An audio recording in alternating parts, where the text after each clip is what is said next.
dementia, connecting our lives to help us survive, so we spend our time. Welcome. This podcast is brought to you by Dementia Action Alliance. Dementia Action Alliance is committed to helping people living with dementia by enhancing lives, connecting people, and increasing understanding. We are passionate people creating a better society in which to live with dementia through education and involvement.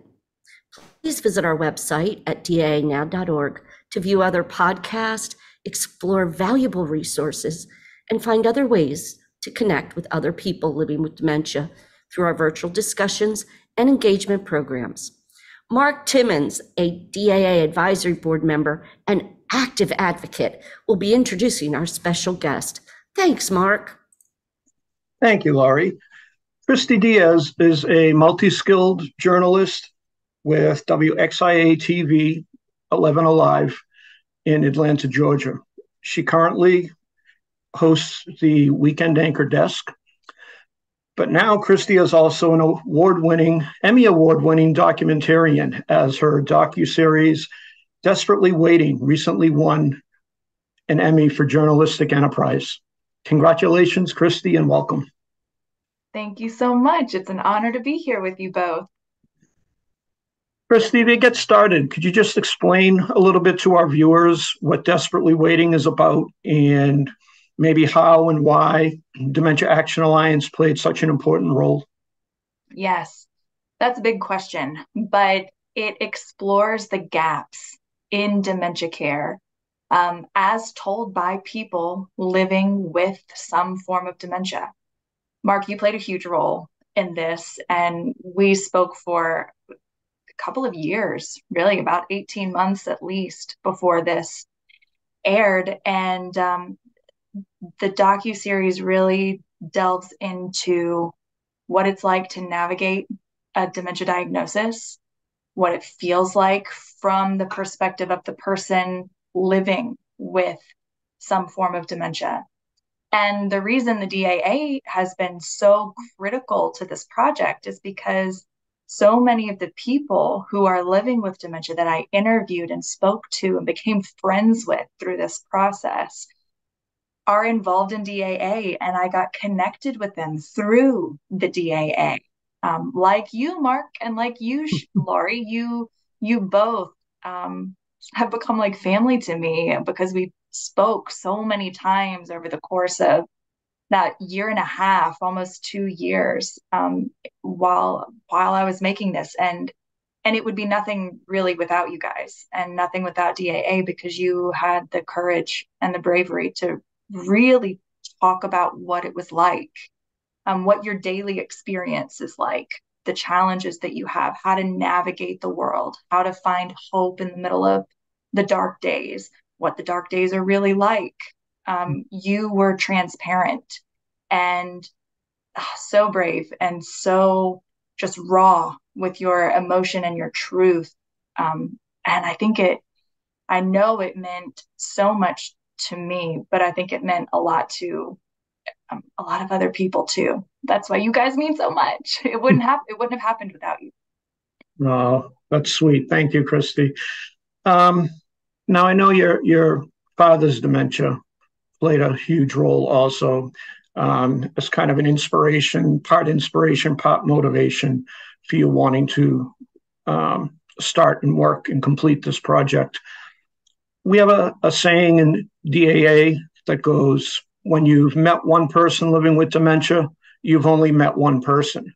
And the explanation behind that is that each person living with dementia, their experience is unique. Their symptoms are unique. The way those symptoms impact their individual lives is unique from person to person. So, Christie, while you were interviewing other people living with dementia, what were some of the new revelations, some new things, new aspects that you learned during these interviews? That's an excellent question. So you're absolutely right. I helped care for my father. He was diagnosed with early onset or young onset Alzheimer's in his 50s. He died in 2020. And So I had a front row seat to what his experience was like and found it difficult to navigate, even with my experience of being a researcher, a journalist, and knowing how to look for information, and knowing how to research things. But even though there were parallels to what I experienced with my dad, so many of my conversations and so many experiences were different, for the people that I spoke to for this project. And I think part of that is because there are many different forms of dementia that a lot of the times people don't know that. So my dad had young onset Alzheimer's. We found out later through an autopsy that he also had some Lewy bodies in his brain.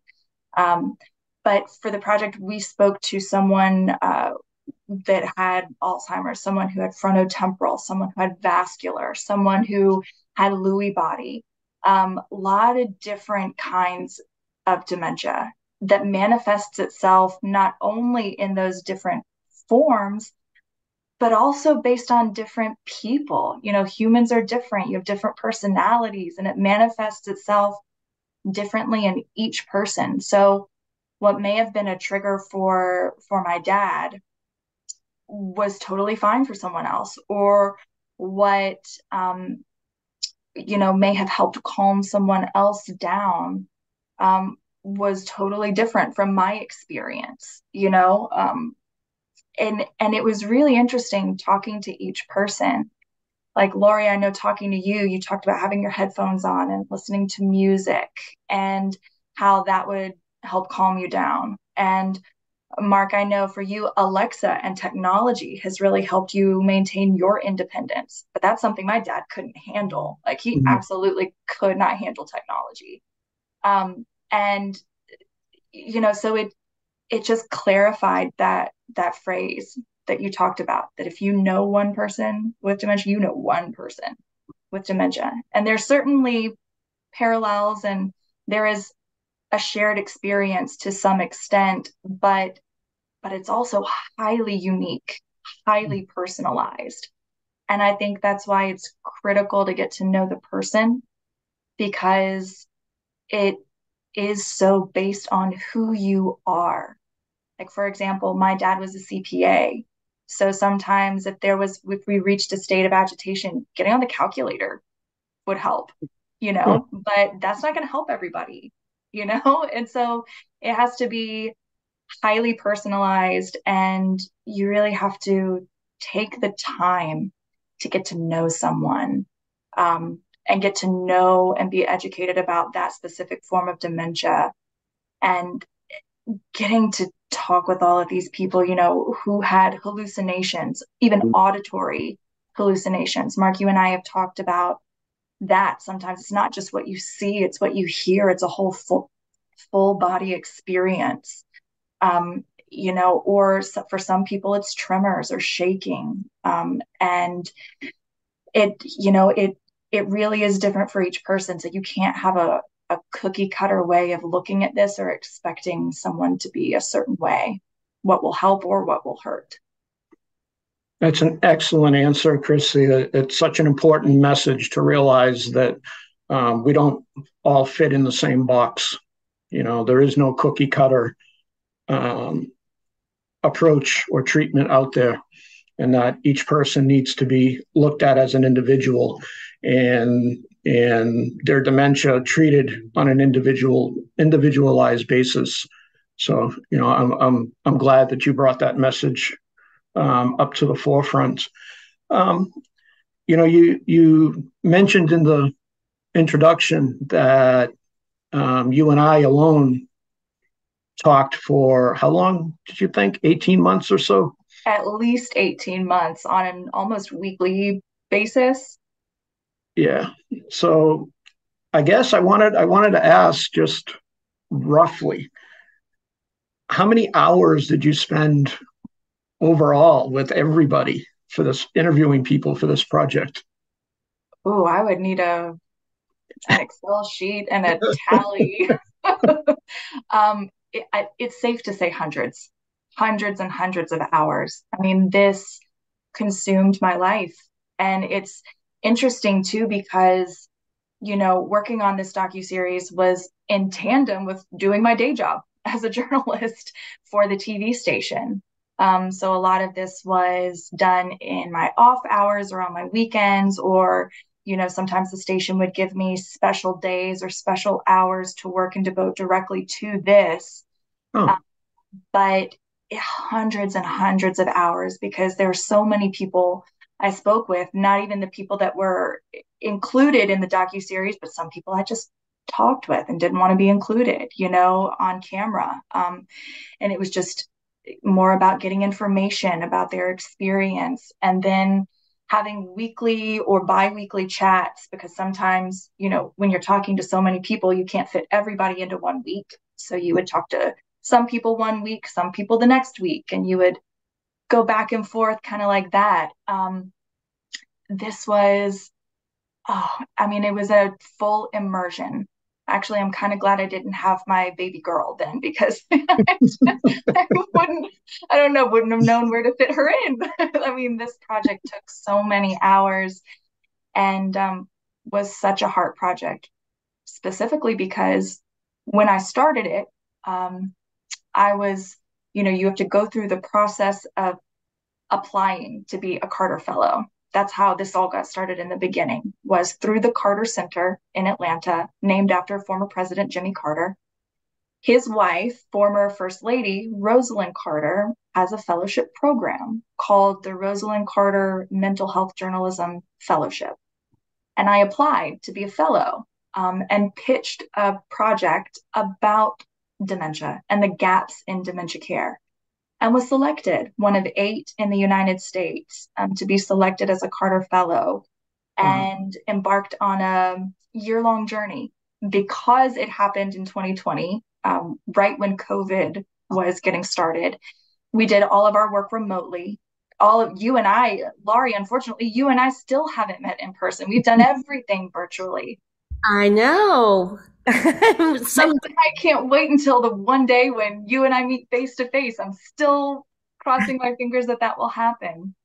And I know Mark's asking the questions, but I just want to ask you, how did it feel when you were one of 8 people in the United States selected? What was that like? Wow. It was surreal.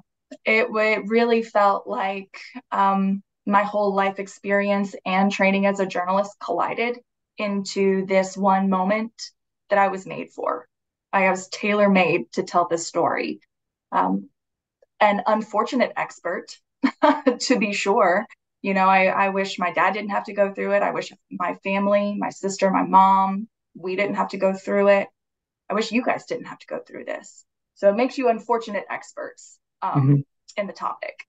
But because of that unique experience and the compassion and the understanding, I was uniquely positioned to tell the story and to, I think, understand maybe. And I know you guys are the ones asking the question here, but back to you guys. I felt like maybe it made it a little easier for us to have conversations, knowing that you knew that it's okay. Like, if you were having a bad day, if things were foggy that day, if, you forgot what you were saying or something, like, that doesn't bother me. It's really okay. Like, whatever you need. I don't know. Did that help you guys be able to open up for this project, do you think? It did. Because, I can recall at times being almost apologetic because, signing on at our scheduled talk and just not being as sharp mentally as I would have wanted to be. And your understanding, of dementia and your patience and willingness to meet me where I was that day, did help make things easier. I think the compassion you shared, the compassion and really caring about us. And do you want to do another day? Are you okay? Take your time. You were extremely compassionate And yes, that helps a good amount. Not everybody understands that. And you certainly did. So thank you for that. It was a great experience to work with you. Gosh, that means more than you guys even know, but it was certainly mutual. I loved talking, and I mean, we still communicate, not as much as I would like with a baby at home, but certainly you guys are part of my inner circle forever. Yep, likewise. I want to get back to the all the interviewing that you did and ask, is there any one moment, any one experience, exchange during interviewing anybody for this project that jumps out at you? Anything memorable? Yes, I think I have certain memorable moments from each specific person that I spoke to. Like, for example, Lori, when we spoke, you gave a Christmas tree example that has stuck with me for a Yes, really long time because it is such a beautiful, visual, and easy to understand example and metaphor of what it's like when one light bulb, turns off at a time. And it explains how certain skills might be lost for a moment, and how it slowly kind of one at a time. It's not a full all or nothing. It is a spectrum and a little here and a little there. And your Christmas tree example has stuck with me all these I years. love that analogy. Thank you. On my blog, which is dementiadays.com, it is the most popular, well, I should say one of the most popular blogs that people tend to go to frequently. I think it tells the story well. It does. It does. And then Mark, with you, when I came up to Rockland, and we were sitting down together, there are several moments, because you gave us such a beautifully transparent access to what your daily life was like. I would say one moment, that you actually don't see in the docuseries is when you stood there and you made lunch for us. You made a homemade pasta sauce.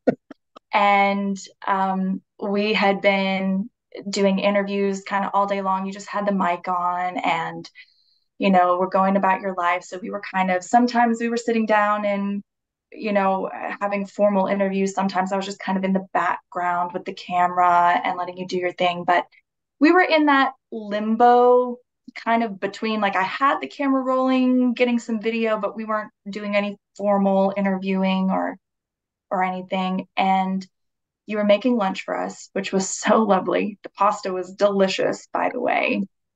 And in that moment, we went from a conversation about what was happening right then and you making lunch to talking about your family and if they were going to come over and join us for lunch. And we had a whole conversation about that. And then, and that was kind of a moment where I could tell in your brain, we were slipping into a different time for a moment.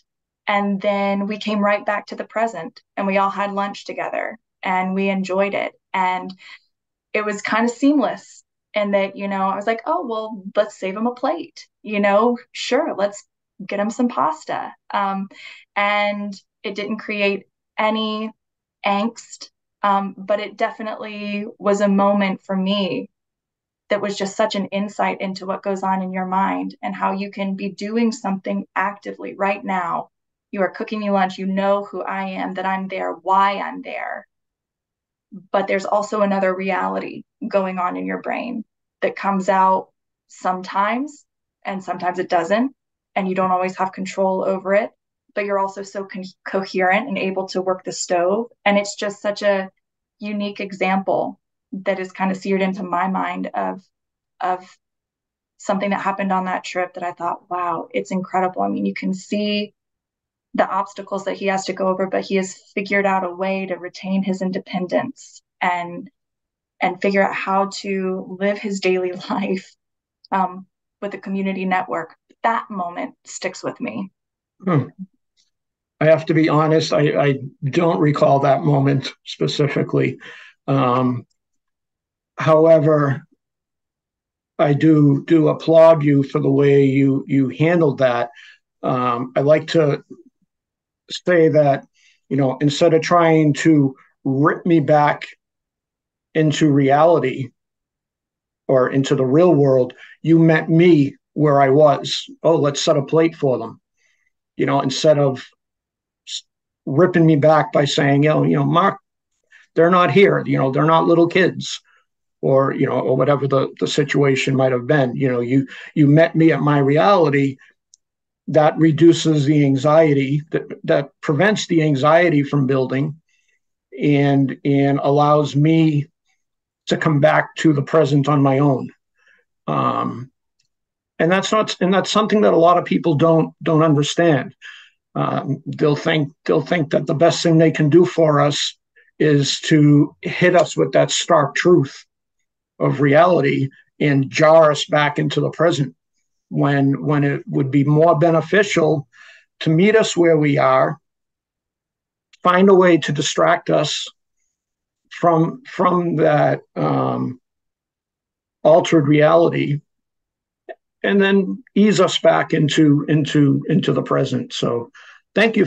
I don't recall doing that. So thank you I don't recall that exchange, but thank you for doing that on my behalf. Well, thank you for making me lunch. That was wonderful. I know Laurie's sitting there with a smile on her face, but I know what's going through her head, because it's been over a year that she's been wanting to try my Italian cooking, and she hasn't had an opportunity to yet. So Exactly what was going through my head. I'm going, stop talking about this food until I get to meet Christie and have Mark's lasagna. Just stop. I can vouch for it. It's worth the wait, Laurie. So Christie, all right. So after all the interviewing was completed, after all the raw footage had been edited, you're at the point now where the final version is being spliced together. Did you have an aha moment, an epiphany, where you're looking at what the finished product is going to look like, and you're thinking to yourself, wow, I might have something really special here. I might have something that's award worthy here. Did that moment ever cross your mind? Oh gosh.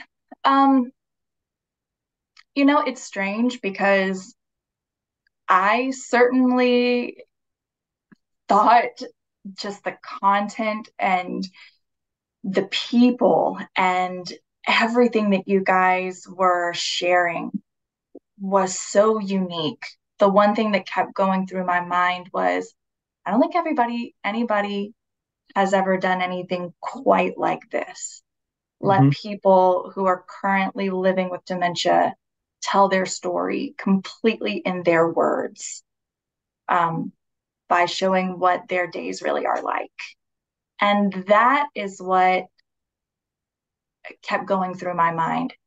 How it went out into the world and how it was received, you never know how that's going to be. You never know how people are going to see it.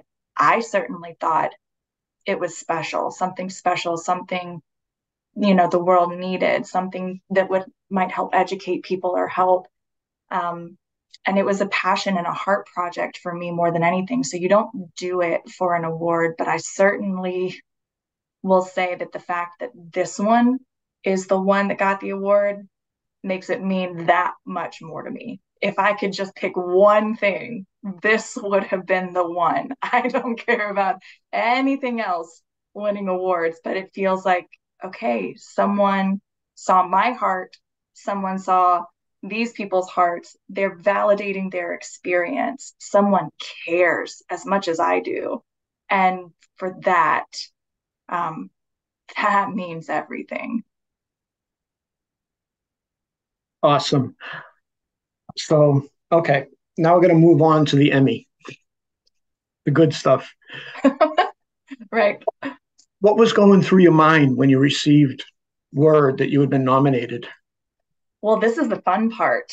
So when the committee or when the Emmy, group releases the list of people and works that are nominated, it's done by category. and they release the name of the project or the video, docuseries, whatever it is, and the name of the person that created it.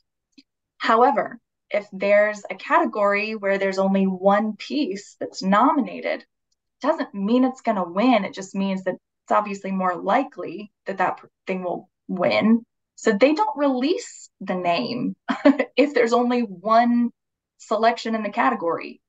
That's what happened in my category. In journalistic enterprise, they only nominated one piece, but they said, hold on, let me see. I'll even have the little Emmy booklet here. Nice. See exactly what it Awesome. says. Oh, yeah. Okay, so under journalistic enterprise, right here, it says there is only one nominee in this category. So I didn't officially know if I was nominated or not. Wow. I was actually out on maternity leave when you had to submit the piece for an award. And I have to give all the credit to my producer who helped me on this, Aaron Peterson, who really helped carry me through this because I was grieving. My dad had just died when I started. I mean, it was 3 months into this project. He died. And so I was deep into grief as I was wading through all of this. And she was my producer, my friend, my therapist, my storyboarder, my everything. She is the one who submitted this for an award while I was out on maternity leave. And when I got back and the list of nominations was revealed, and I didn't see my name, she came to me and said, "Hey, I am pretty sure this could be you. There's no way to know for sure, but there's only one item in this category, and that's the category I submitted it under. So you want to take a chance and come to the award ceremony?" So we did. And I didn't even know up until 2 seconds before they announced my name if I was even the person nominated in that category. Oh my But gosh. we were coming back from a beach trip. It was the first time I had taken our little girl, Vale, to the beach. We were stuck in Atlanta traffic. We were late to the award show.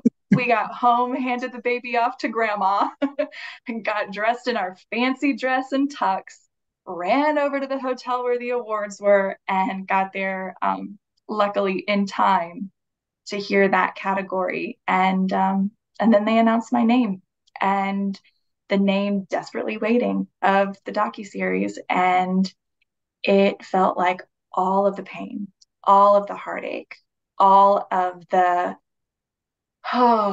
work, all of the conversations, the past 2 years of building relationships and throwing your heart and soul into something was worth it and was recognized. And it felt like a validation for every person included who spent their time, gave me their time, their truth, was so honest, shared all of their emotions and the inner workings of their lives. It felt like validation for everybody who did that for me and stuck with me and trusted me. And it was an overwhelming amount of emotion on top of that, because it happened on Father's Day weekend. And my dad was the whole inspiration for the project. So it felt like a full circle moment all at once. Absolutely. So it was all those emotions, all that validation going through your head and your heart as you're walking up on stage. Oh, yes. Wow. And you only have 30 seconds to give a speech. Okay. So you have to make it really quick. Did you come prepared? Did you have a speech written just in case? Not officially. I was just thinking like I had a what if like bullet point list of, okay, you got to go up there. You don't want to be cheesy. You don't want to be cocky. You don't want to be, how do you create a list of how to thank everybody in 30 seconds? Like that's impossible. Too many people to thank. But somehow I went up there, and I think it was one of the last awards to be announced of the night. And just the emotion of that moment took over. I don't even remember what I said luckily my husband filmed it, so I can go back and watch. But I remember the room was quiet, and my producer Aaron was up on the stage with me, and they handed it to me, and I'll show you. Yeah, I was just going to ask. Yeah. And the Emmy goes to Christie Diez Right. for Desperately Waiting. Still, it's that heart flutter all over again, even hearing you say it again. Right here.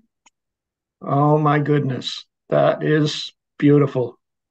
It is, isn't it? And A little bit, I Christy. wouldn't have wanted it for any other project but this one. Wow, that's beautiful. How awesome. Yeah. So really the biggest thanks goes to you guys and to the DAA and to everyone who spent years talking to me week after week, opened up their lives, trusted me. I mean, you guys told me everything. And I'm so grateful. And really, this is, you guys deserve the trophy. No. That's the truth. You guys deserve the trophy. No. You know, I know there were a lot of, not a lot, but there were several stops and starts, probably some COVID related, so probably some news station, related because of news coverage, events, and all of that. But personally, I never lost faith in you or the project. I knew you were going to get it done. You know, Christie, on a personal note, I'm glad that through this docuseries that you and I became friends. As your friend, I'm very proud of your accomplishments and your continued advocacy for people living with dementia.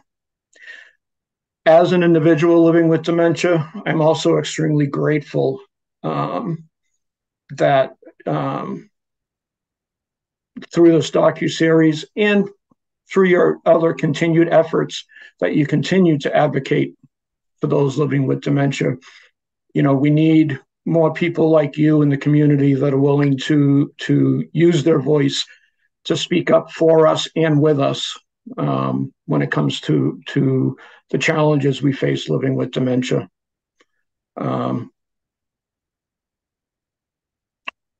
What's next? Do you have any project ideas on the horizon? Well, first of all, thank you for never losing hope or faith in the project, because you are right. We had deadline after deadline that we thought it was going to come out and then it didn't. And then it would be a couple months and we thought it was going to come out and then it didn't. And that's for a variety of reasons. But eventually it did, and hopefully it was worth the wait. So for what's next, the plan from the beginning has always been to make this a 3-part series. The part that featured you and Lori, you and so many others is part 1. And even though it gets a little confusing because on the website, it breaks it down into little sections, but all of them combined is part 1. And then, so there is and has always been and has already been storyboarded a part 2 and a part 3. Oh, how Some exciting. things have already been shot, like as in for camera filmed for a part 2. And part 3 is mostly storyboarded. We know what we want there, but that's still a ways off. So, in the middle of everything, it's hard to know the timeline when that will be. All I can tell you is that I am committed. I am committed to doing this. It's too important. It's too important to rush through it. And it's too important to let it just fall by the wayside. So there will be a part 2 and a part 3 at some point. And when I know more, you guys will be the first to know. That is so exciting, because you're right. I do recall at the very beginning you explaining to me that this was a 3-part series. But in my confusion, I saw the segmented pieces of part 1 and thought those were all the parts. Not segmented part 1. I thought it was part 1 through part 6, I think it is. Yeah, we have a really great web team, and the way that they formatted it on the website, they kind of broke it up into person by person, like Mhm. this person's experience. You know, we spoke to an expert here, this, and then they broke it up and wrote something with it too. And so we have an excellent web team who formatted it in a really unique way. But you put all of those pieces together, it makes part 1. And Okay. there's still 2 more coming. So, That's so exciting to hear. I can't wait to see what you come out with next. well, rest assured, I will be coming to you guys for counsel and to check in and to hear your thoughts and what you think. So your job's not done yet. Well, Good to know. Christie, thank you so much for coming to us today, for sitting with us. Thank you for being willing to sit on the other side of the interview desk and in a bit of role reversal and Right. allowing me to ask the questions this time. You've earned it. and, You've spent through hours and hours of me asking you questions. and you know, Christie, from the bottom of my heart, I wish you nothing but love and success and happiness, both in your personal and professional life. So thank you again. That is mutual. Thank you, Mark. and Christy, I just want to let you know that I Googled it, and from your station to my house is only 2.5 hours. So I've known Mark for 4 years. I've never met him in person. I've never met you in person. So I think we should fly Mark down from Massachusetts and just come here and have him make us lasagna. What do you think? Ooh, I am in. That sounds like a party. Laurie's always told me that the best place for me to fly to get to her would be Atlanta. That is true. So That is true. I could meet All up right. with you in Atlanta. That sounds like a plan. I think that would be awesome. Well, Mark and Christy, I want to thank you so much for giving your time today. Christy, for all the work you did and for all your support of people living with dementia and your compassion and care. Just thank you so much. And congratulations above all. Thank you so much. You're welcome. And DAA is a nonprofit 501c3 corporation. If you would like to help us continue this and other programs to support people living with dementia, you can make a donation through our website at daanow.org. Thank you. I hope you've enjoyed it as much as we have. So we live our life to the fullest we can.